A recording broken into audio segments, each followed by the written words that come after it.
Salam sehat, salam sejahtera buat seluruh penonton dimanapun kalian berada.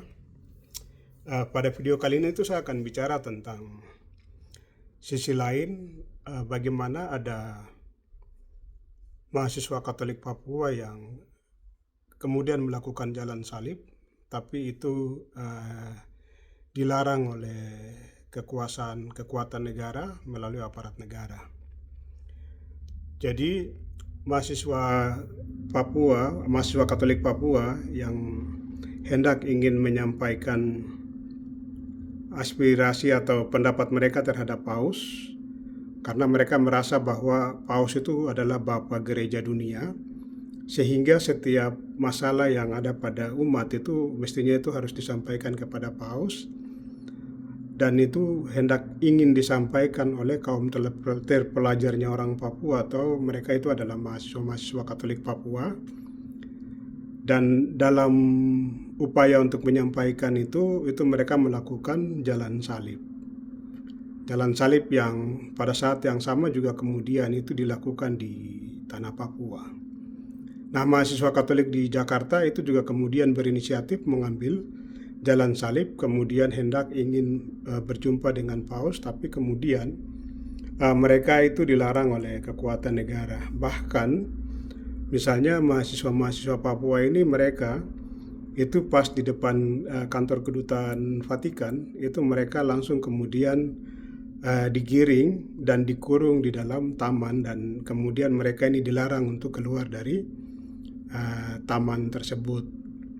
Nah, sebenarnya ini kan upaya pelarangan seperti begitu, ini sama dengan negara mau menunjukkan bahwa umatnya itu tidak boleh datang dan menyampaikan pendapat, perasaan mereka atau masalah mereka terhadap Bapa Suci Paus. Atau negara itu kemudian melarang supaya umat Tuhan itu datang kepada pimpinan gereja dunia mereka untuk menyampaikan keluhan mereka. Padahal itu gereja punya tugas itu adalah bagaimana mendorong upaya-upaya perdamaian di bumi. Atau misalnya kalau dilihat dari pendapat-pendapat atau pernyataan-pernyataan Paus, itu lebih kepada pernyataan yang bagaimana itu supaya hak asasi manusia itu harus dijaga dan dilindungi. Tapi di luar daripada itu ternyata ada upaya-upaya pembungkaman, pelarangan bahwa orang Papua itu tidak boleh menyampaikan masalah-masalah mereka atau pendapat-pendapat mereka. Nah, ini juga sebenarnya ini kan masalah serius. Sebenarnya mereka ini hanya mewakili orang Papua yang ada di tanah Papua, yang hidupnya dalam penderitaan dengan kekerasan negara yang terus terjadi berulang-ulang, tapi tidak pernah ada ruang-ruang dialog atau ruang-ruang perundingan atau ruang-ruang kemanusiaan. Nah, mereka ini sebenarnya mewakili ratapan, tangisan, dan penderitaan orang Papua untuk menyampaikan hal itu kepada pimpinan gereja mereka. Tapi sekali lagi itu dibatasi oleh negara. Apakah misalnya negara tidak mengerti tentang bagaimana itu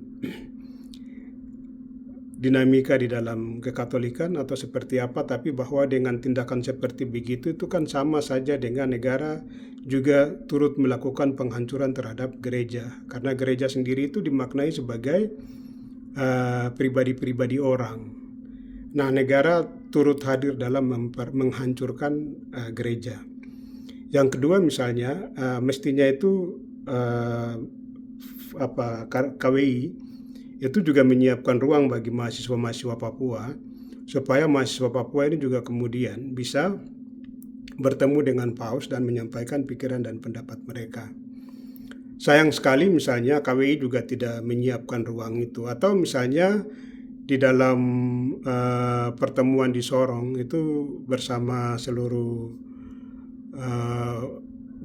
pemuda Katolik dan segala macam, itu mereka minta kepada KWI supaya harus ada keterwakilan 100 orang dari pemuda untuk bertemu dengan Paus, tapi kemudian KWI tidak mengindahkan itu, atau KWI tidak mendengarkan hal itu. Itu artinya bahwa ini ada upaya yang disembunyikan, atau misalnya bisa saja karena tekanan kekuasaan negara, mungkin bisa saja seperti begitu. Tapi dengan tindakan begini, ini kan tindakan yang sangat merusak semangat gereja Katolik, karena bicara tentang gereja Katolik itu semangatnya itu adalah bagaimana mewujudkan perdamaian di dunia, bagaimana membuat seluruh umat Tuhan di dunia itu hidup aman dan damai, bagaimana mewujudkan misalnya suara-suara kenabian itu kemudian harus selalu dibicarakan, dan penderitaan umat dimanapun umat itu berada, itu gereja harus hadir dalam posisi bagaimana menyelamatkan umat Tuhan, begitu. Seperti yang pernah dikatakan oleh Uskup Belo, kalau ternyata itu dengan Timur Leste bisa membuat umat Tuhan di Timur Leste itu selamat, maka gereja ada di pihak itu. Mestinya KWI itu juga harus ada di pihak itu.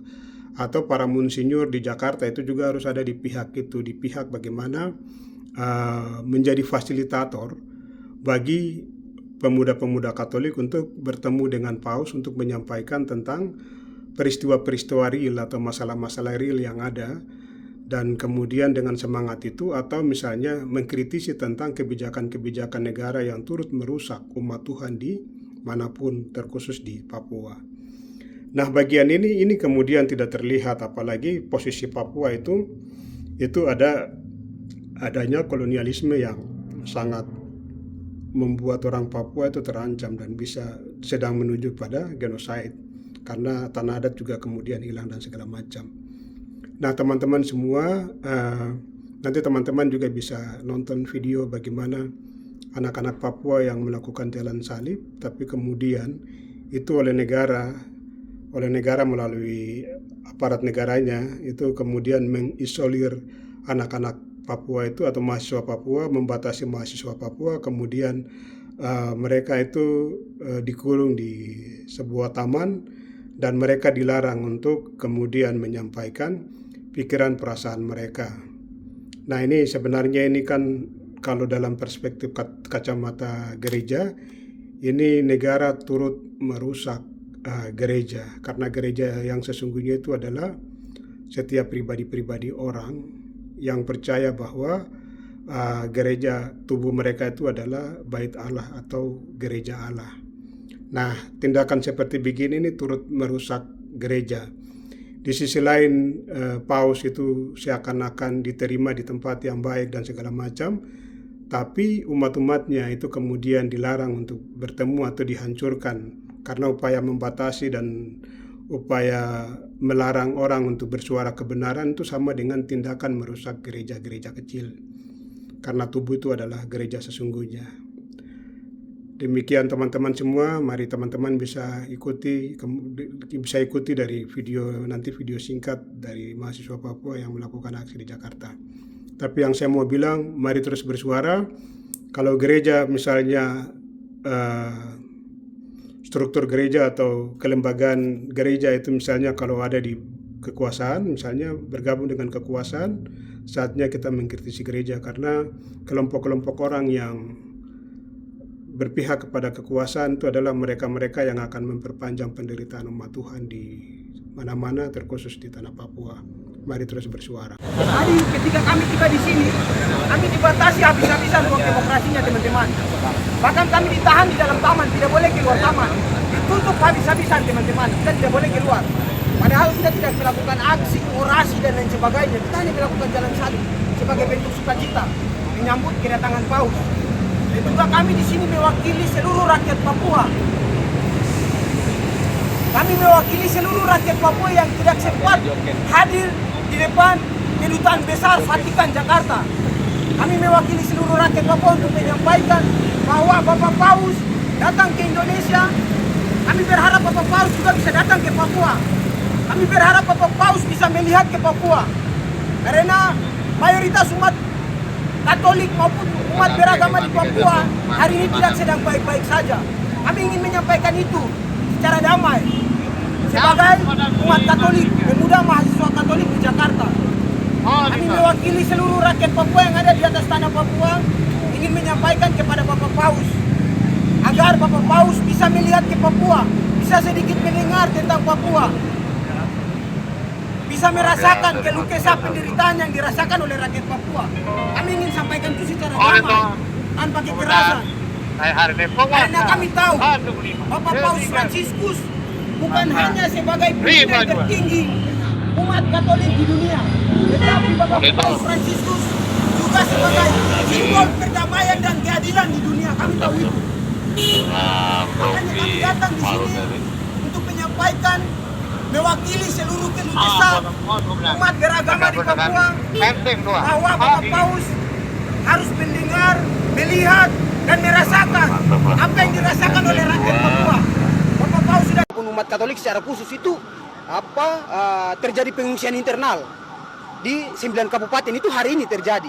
Jadi bagaimana Bapak Paus dapat melihat itu? Selain itu operasi-operasi militer juga yang terjadi, permasalahan masyarakat adat juga yang terjadi. Bapak Paus tidak hanya sebagai pimpinan gereja Katolik di seluruh dunia, tetapi Bapak Paus juga sebagai simbol perdamaian dan keadilan dunia. Jadi sebagai simbol perdamaian dan keadilan dunia, kami ingin menyampaikan kepada Bapak Paus untuk dapat melihat kondisi yang terjadi, yang dialami oleh masyarakat Papua secara umum maupun umat Katolik dan umat beragama. Demikian teman-teman video gabungan dari keterangan tapi juga video dari mahasiswa Katolik Papua. Tapi intinya itu yang menjadi catatan garis bawah itu Paus itu tidak hanya sebagai tokoh gereja Katolik di dunia, tapi Paus juga itu sebagai tokoh perdamaian dan juga sebagai tokoh yang membawa misi tentang pentingnya penyelamatan umat Tuhan di dunia. Nah, mestinya itu Paus harus dilihat dalam perspektif dan semangat itu. Sehingga ketika umat Tuhan itu misalnya hendak datang bersuara kepada Paus, itu hanya dalam rangka bagaimana supaya terciptanya perdamaian dan kedamaian di tanah Papua. Sayang sekali itu ruang itu kemudian itu tidak disiapkan. Jadi negara seakan-akan tidak ingin itu Papua menjadi tanah damai. Bahkan misalnya gereja-gereja Katolik di Jakarta misalnya KWI atau para monsinyur di Jakarta misalnya mestinya itu berpikir tentang bagaimana ruang ini disiapkan juga kepada daerah-daerah yang punya masalah seperti di Papua supaya masalah itu kemudian dengan kehadiran Paus, ketika misalnya KWI takut bicara terhadap Jakarta atau mendesak Jakarta untuk gelar perundingan atau takut untuk bagaimana berjuang agar umat Tuhan itu bisa diselamatkan, setidaknya kedatangan Paus ini bisa menjadi suara penting gereja dalam rangka bagaimana mendorong upaya damai di semua daerah yang dikonflikkan oleh negara, yang dibuat konflik oleh negara, seperti Papua yang menjadi daerah koloninya Indonesia. Jadi mestinya itu ruang itu harus dilihat dalam semangat tersebut. Jadi ketika monsinyur di Jakarta atau ketika KWI itu takut bicara tentang kebenaran dan suara gereja atau suara kenabian, mestinya itu kedatangan Bapak Paus itu harus ditempatkan dalam ruang itu supaya Papua menjadi tanah damai, tanah yang nyaman dan aman, sehingga umat Tuhan di tanah Papua itu kemudian bisa diselamatkan.